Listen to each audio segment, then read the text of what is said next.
العداد په صحیح معنا باندې د پښتنو خپله لوبه ده. دا د دنیا په یو قوم کې دغه لوبه نسته. العداد صرف د پښتنو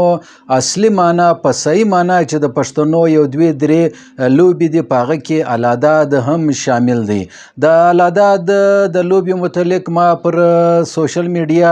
یا پر انټرنیټ باندې یا پر یو ویب سایټ باندې یا په یو کتاب کې متاسفانه یو شی هم نه اورېدلی دی، نه مې لیدلی دی، نه مې ویلی دی. نن د العداد د لوبې په حواله باندې زه خپل د کوچنیوالي د تاسو سره د دې قوم سره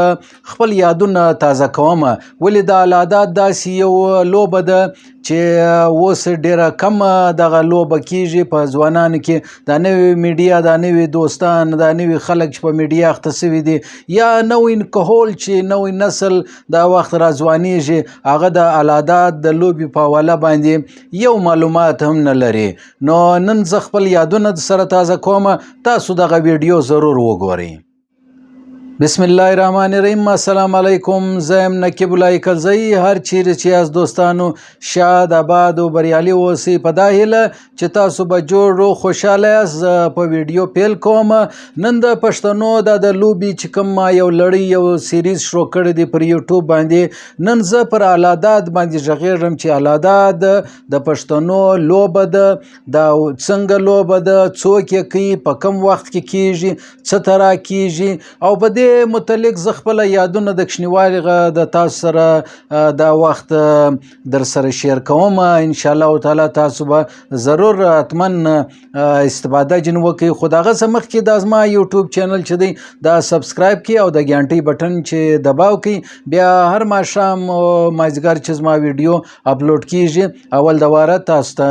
در میلاو سي. نو ستاسو دغه تعاون او ملاتړ ته زه ډېر په قدر په نظر ګورم. ستاسو یو جان مننه چې تاسو زما ویډیو او دا یوټیوب چې دی چینل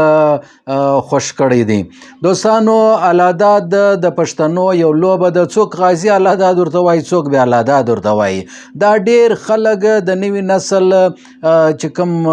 نوی نسل دی او پر میډیا اخته دی، یا شاعران دي یا ادیبان دي، هغوی د العداد متعلق یوه خبر هم در اوس پورې نه ده کړې. بهی ته د پښتنو چې کوم کلتوریز دودیز لوبې دي، هغه ولې و خلکو ته نور ښه خلک لګیا دي، اقوام متحده لګیا ده، دا رقم یونسکو لګیا دی، دنیا جان لګیا ده، د خپل کلچر پرموټي، پنجاب لګیا دی، انډیا لګیا ده، هر ځای خپل ثقافت او کلتور چې دی خلک یو بل ته ورشي. کله په یو نامه، کله د بلوچ کلچر ډي، کله سند کلچر اجرک ډي نه، کله د پښتون کلچر ډي. خو متاسفانه د پښتنو چې کوم دا لوبې دي پر دې باندې ډیر کم مجلس شوی دی. د خوسي متعلق ویډیوګانې خلکو ته میلاویږي، کله کله د ینډې متعلق هم میلاو سي. خو دا کوم چې ډیر خاص د پښتنو لوبې دی. اوس ګوره خوسۍ چې دی په دنیا کې هر ځای هر څوک یې کوي، په نومان یې بدل دی. دا رقم ینډه په دنیا کې هر ځای کیږي، خو نومان یې بدل دی. نو دا د پښتنو چې کوم خاص لوبې دي نه،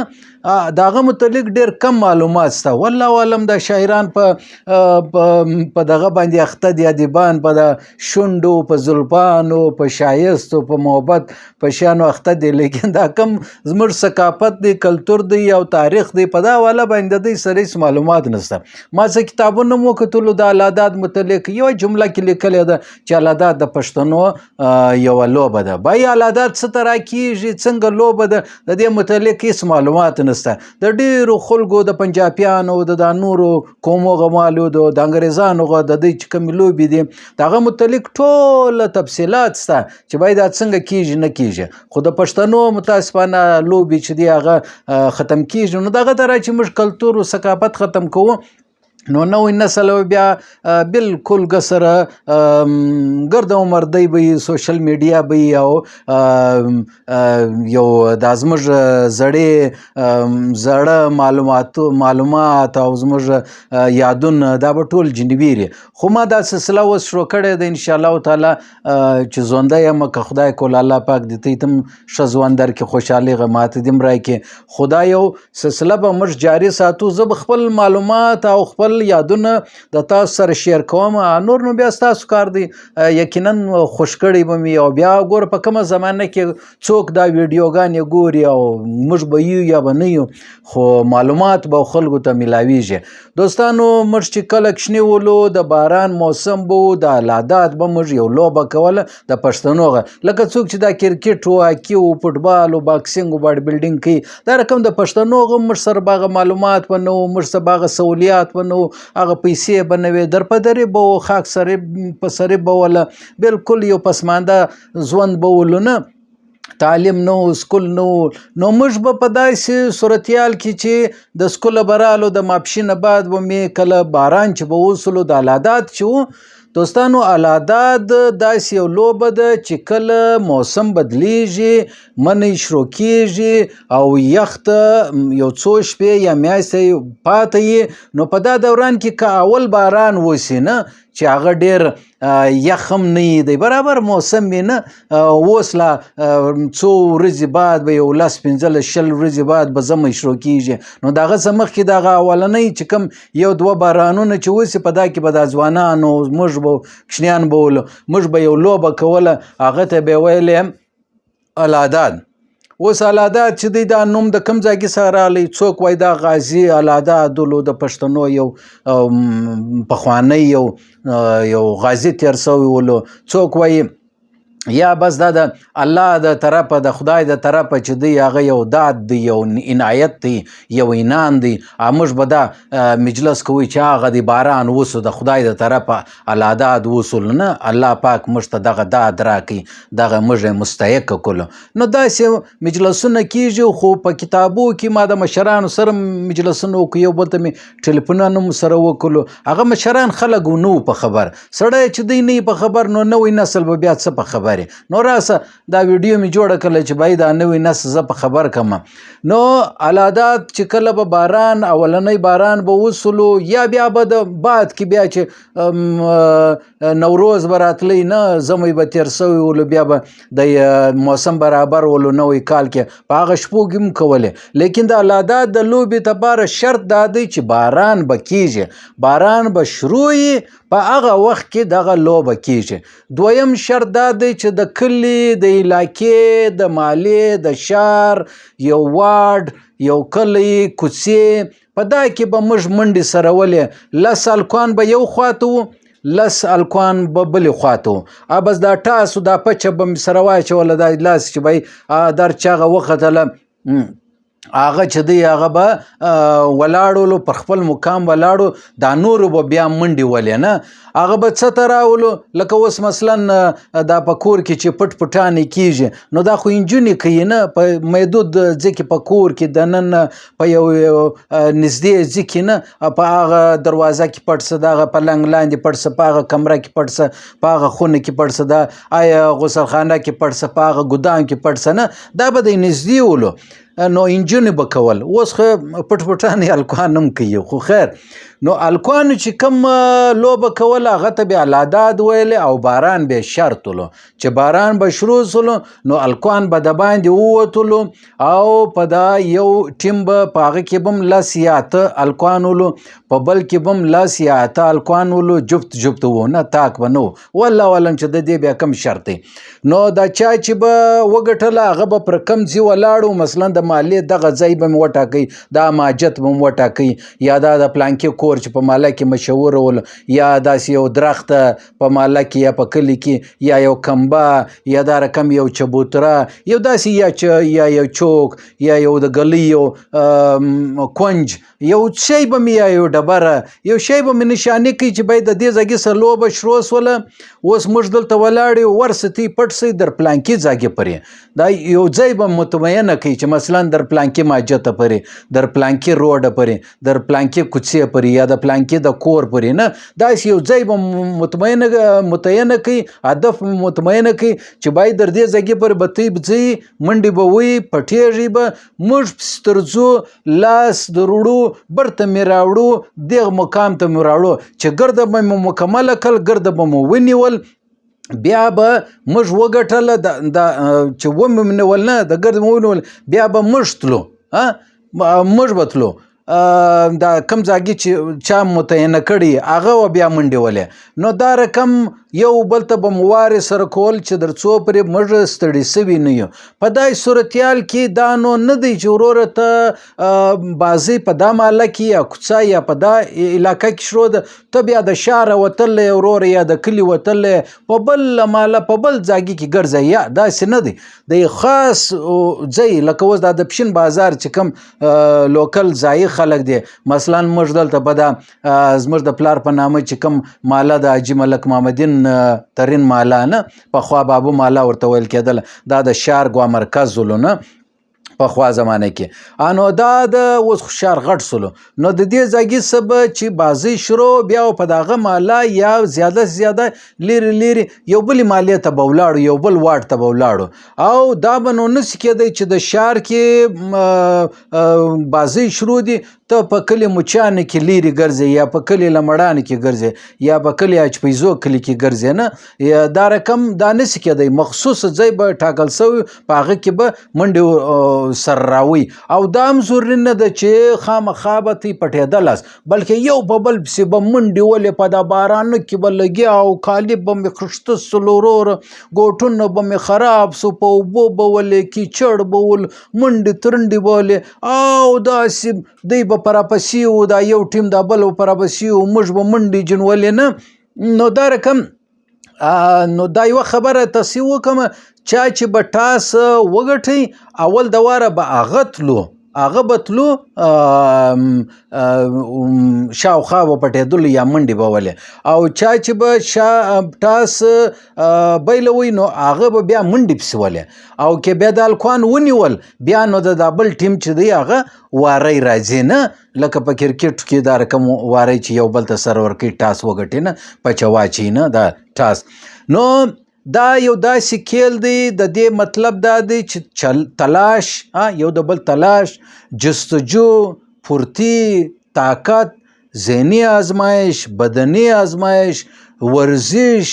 پټ پټانې رقمولو په دې کې طاقت معلومیږي یو د بل سره مینه او محبت معلومیږي یو په بل پسې منډې ترنډې وي چې ته ودرې پلانکي غال معلوم کم د پلانکي غال معلوم کم څوک چیرې دی یو په بل پسې جستجو کوي یو د بل سره شناخت جوړوي چې بای پلانکي پسې زه منډې وم دا به زه نیسم هله دورې دورې پسې ګرځېدې په سلو کسانو کې به نشاني کوي چې هغه دی بیا به پسې منډه کله هغه به وینې وي لاس دی وروړي بیا منو دواړه سره را روان ولو ایو به سر لاین زړولی ابل به خوشحاله و چا چې ګټلی و چې بای نیولې بیا چې چا ماسې لاس ورولی بیا به نو ایمانداري وله بیا نو دوکه یې نه ورکوله چې یا تازه نه یم نیولی هغه دی بای ومې نیولې حتی چې ضرورت هم نه ولو چې بای نږدې به ورلی بس ومې نیولې ودې نیولم ابای راځه نو هغه مقام د کوم ځای چې لوبه شروع سوی هغه له بیا راوسي بیا به دلته انتظار کوي یو به ډېر تیز ولو او ډېر بده بلا به ولو هغه به نو نه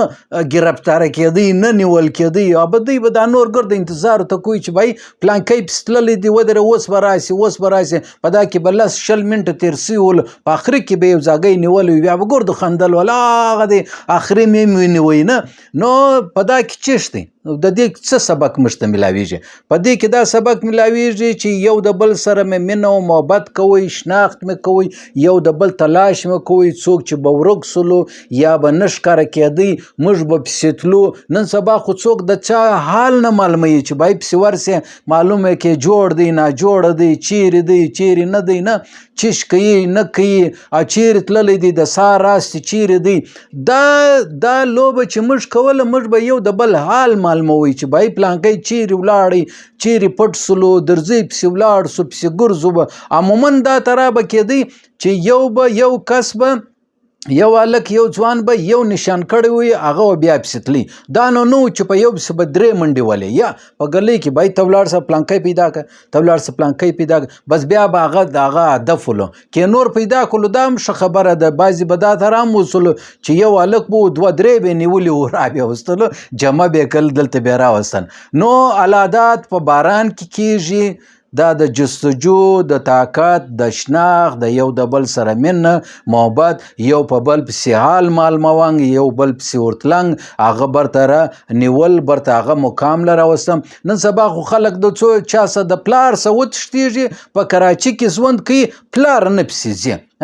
زده یې کوي د العادات څه زده کوي د العادات څه زده کوي چې موږ به یو په بل پسې ځوانان او کوچنیان به ول د مالې په کوچنیانو هلکان پسې به منډې ولې یو ځاګۍ به مې د بازار څه ونیولې لکه نو هغه پخوا چې یو ټیچر به ول استاز به و ډېر زورور و ښه ایمانداره استاز و د خپل شاګردان به یې نیول چې باید یو ځاګۍ ګنج لره نه یې تللی یو گیم لره نه یې تللی یو نشو تماشو باندې نه یې اخته سوی یو په بل پسې نظر ساتي. نو دا رقم دا پټ پټ د العادات چې دی دا هم د پټ پټانو یو غټ شکل دی لیکن دا د پښتنو یو داسې کیل دی داسې لوبه ده چې د دنیا په یو قوم کې هم دا نسته. ما ټول کتابونه دا شیان وکتل په باران کې یو په بل پسې منډې ونګ یو بل نیونګ برته هغه مقام له راوستنګ دغه د العادات لوبه العادات غازی لوبه یا غازی العادات لوبه دا په یو قوم کې نسته. ګوا موږ دا ویلی سو نه کرکټ او فوټبال او باکسینګ دا خو د بل لوبې دي دا زموږ لوبې خو نه دي اگر چې نن سبا که څه هم نن سبا پیسې ډېر پکې شته کاروبار او بزنس کې شته خلک یې د خپل مفاد دپاره کوي لیکن پخوا چې کم کلتوري ثقافتي زموږ روایتي دودیزه فولکلوري لوبې ولې په هغه کې مینه او محبت راتلی په هغه کې پیسې زیات خرڅ نه راتلی غریب و امیر و هر چا دغه لوبه کولی سوله په دا کې یو د بل سره شناخت او بیا بله خبره داسې ده دا لوبه د جنګجو قوم د کوچنیانو د ځوانانو یو نشانه ده چې ته پسې ځې په خلکو پسې دورې دورې منډې ویې په ګلیو مالاو کوڅو کې په کلو کې منډې ویې خلک خپل خلک معلوموي برته کور ته راولې خپل وطن په آبادوي. ګوا مطلب دا د پښتنو یو هغه لوبه ده چې د دوی جنګجوانه د دوی د وطن سره د وفا د مینې د محبت د هیواد سره د خپل د وفاداري یو ثبوت هم ورکوي. طاقت پکښې دی جستجو پکښې ده پھرتی پکښې ده او نه هغه لهو ګرم کرنے کا ایک بهانه هغه ټوله مواد پکښې دي لیکن د خپلو خلکو سره مینه د هیواد سره مینه خپل خلک برته خپل وطن ته راوستنګ دا هم یو ډېر غټ کردار پکې ادا کوي د پښتنو هغه سوچ و خلکو ته ورښیي. نن سبا خو خپل وطن څوک پرېږدي څوک په سعودي کې دی څوک په یو کې کې دی څوک په یو اس کې دی څوک په انډیا کې دی څوک په کم ځای کې دی څوک په جرمني کې دی نه مختلف ملکو کې زموږ خلک ځوانان دا وخت کاروبار کوي تللی دي وطن یې پرېښی دي دغه د العادات څه زده کوي چې د خپلوان بیا پسې ځي برته راولي چې باید د خاپوز کې دغه د ټاټول ځای دی دا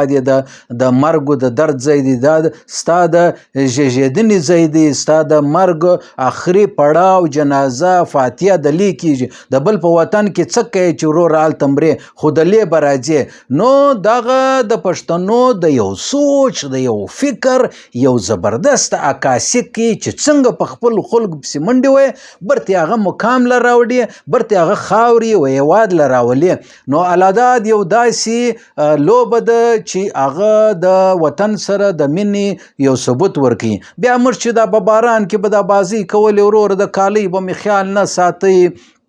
د چوټو د ګوټونو خیال به نه ساتي په کیچړ کې په اوبو کې وروره په خاورو کې شاوخوا کالي ګرده خراب بیا به نو وروره یو دوې درې ورځې به شاید نزله و زکام به مو ولو ناجوړه به م سلو لیکن چا چرت پکې وي ورور د جستجو د طاقت د مینې او د محبت د جوش د جذبې یو دورولو چې پر موږ باندې تیر سلو زموږ د عمر چې کم کوچنیان ولو دا تقریبا د 80 د 1980 د دور خبرې درته کوم نه. په هغه شپو کې موږ به دغه لوبې کولې چیرې چې نه سوشل میډیا و، نه یوټیوب، نه ټیک ټاک، نه فیسبوک، نه واتساپ، نه ټلیفونانو. ټلیفون به ورور هغه په زوړ ټلیفونانو کورو کې به ولو نه، د چا کره به ولو ورور. بلیک اینډ وایټ یو رنګین بلا نه و راغلی، رنګین بلا د چا کره و نه. دا موبایل او دا کیمرې او دا شیان ډېر کم ولو. نو